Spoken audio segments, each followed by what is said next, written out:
দর্শক, এই মুহূর্তে জাতির উদ্দেশ্যে ভাষণ দিচ্ছেন প্রধান উপদেষ্টা প্রফেসর ডক্টর মোহাম্মদ ইউনূস। সরাসরি চলে যাচ্ছি প্রধান উপদেষ্টার ভাষণে। ইনকলাব মঞ্চের মুখপাত্র শরীফ ওসমান হাদী আর আমাদের মাঝে নেই। ইন্না লিল্লাহি ওয়া ইন্না ইলাইহি রাজিউন। কিছুক্ষণ আগে সিঙ্গাপুরের পররাষ্ট্রমন্ত্রী ভিভিয়ান বালাকৃষ্ণন আমাকে টেলিফোনে এই হৃদয় বিদারক সংবাদটি জানিয়েছেন। ফেসিবাদ ও আধিপত্যবাদ বিরোধী সংগ্রামের এই অমর সৈনিককে মহান রব্বুল আলামিন শহীদ হিসেবে কবুল করুন, এই দোয়া করি। আমরা সবাই মিলে এই দোয়া করি। শরীফ ওসমান হাদীর এই অকাল মৃত্যুতে আমি গভীর শোক ও দুঃখ প্রকাশ করছি। তার প্রয়াণ দেশের রাজনৈতিক ও গণতান্ত্রিক পরিসরে এক অপূরণীয় ক্ষতি। আমি তার রুহের মাগফিরাত কামনা করছি এবং শোক সন্তপ্ত স্ত্রী, পরিবারের সদস্যবৃন্দ, স্বজন ও সহকর্মীদের প্রতি গভীর সমবেদনা জানাচ্ছি। শহীদ ওসমান হাদীর স্ত্রী ও একমাত্র সন্তানের দায়িত্ব সরকার গ্রহণ করবে। শহীদ শরীফ ওসমান হাদীর অকাল মৃত্যুতে আগামী শনিবার একদিনের রাষ্ট্রীয় শোক ঘোষণা করছি। এই উপলক্ষে শনিবার দেশের সব সরকারি, আধা সরকারি, স্বায়ত্তশাসিত প্রতিষ্ঠান, শিক্ষা প্রতিষ্ঠান সহ সরকারি বেসরকারি ভবন এবং বিদেশে বাংলাদেশ মিশনগুলোতে জাতীয় পতাকা অর্ধনমিত থাকবে। একই সাথে আগামীকাল শুক্রবার বাদ জুমা দেশের প্রতিটি মসজিদে শহীদ ওসমান হাদীর রুহের মাগফিরাত কামনায় বিশেষ দোয়া ও মোনাজাতের আয়োজন করা হবে। আপনারা তাতে শরীক হন। অন্যান্য ধর্মের উপাসনালয়গুলোতেও আয়োজন হবে বিশেষ প্রার্থনার। আমি বিশেষ কৃতজ্ঞতা জানাই সিঙ্গাপুর সরকারের প্রতি। তারা হাদীর চিকিৎসায় অত্যন্ত আন্তরিকতা ও পেশাদারিত্ব দেখিয়েছেন।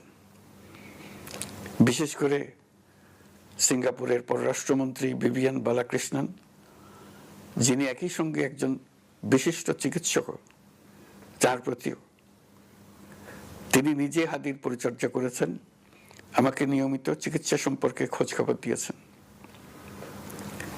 এই নৃশংস হত্যাকাণ্ডের সঙ্গে জড়িত সকল অপরাধীকে দ্রুত আইনের আওতায় আনা হবে এবং তাদের বিরুদ্ধে সর্বোচ্চ শাস্তি নিশ্চিত করা হবে। এই বিষয়ে কোনো ধরনের শৈথিল্য দেখানো হবে না। বিপ্লবী রক্তে উজ্জীবিত এই তরুণ নেতা ওসমান হাদী ছিলেন প্রতিবাদের অনন্য প্রতীক। তার কর্মের মধ্য দিয়ে তিনি শুধু প্রতিবাদ নয়, দেশপ্রেম, ধৈর্য ও দৃঢ়তার অনন্য দৃষ্টান্ত রেখে গেছেন। আমি দেশের সকল নাগরিকের প্রতি আন্তরিক আহ্বান জানাচ্ছি, আপনারা ধৈর্য ও সংযম বজায় রাখুন।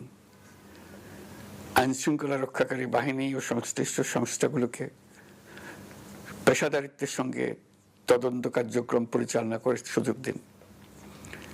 রাষ্ট্র আইনের শাসন প্রতিষ্ঠায় সম্পূর্ণরূপে প্রতিশ্রুতিবদ্ধ।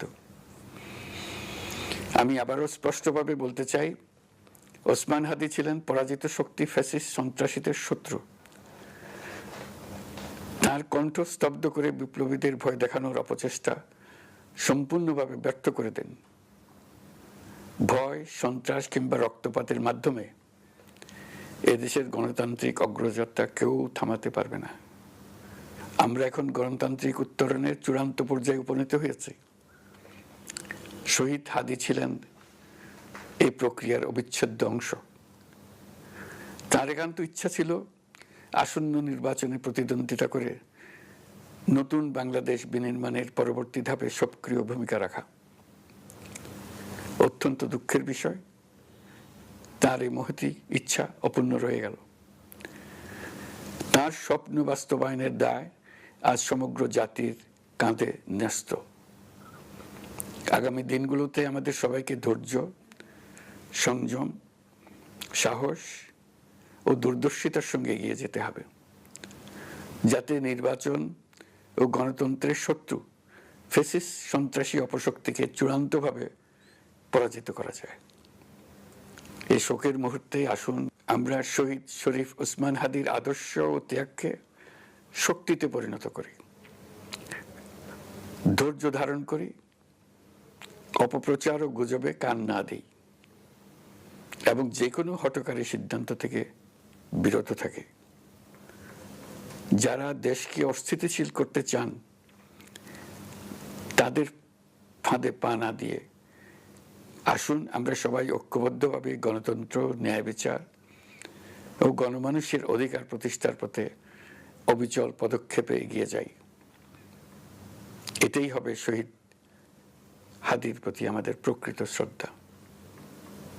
আল্লাহ হাফেজ। দর্শক, আমরা এতক্ষণ শুনছিলাম প্রধান উপদেষ্টার ভাষণ।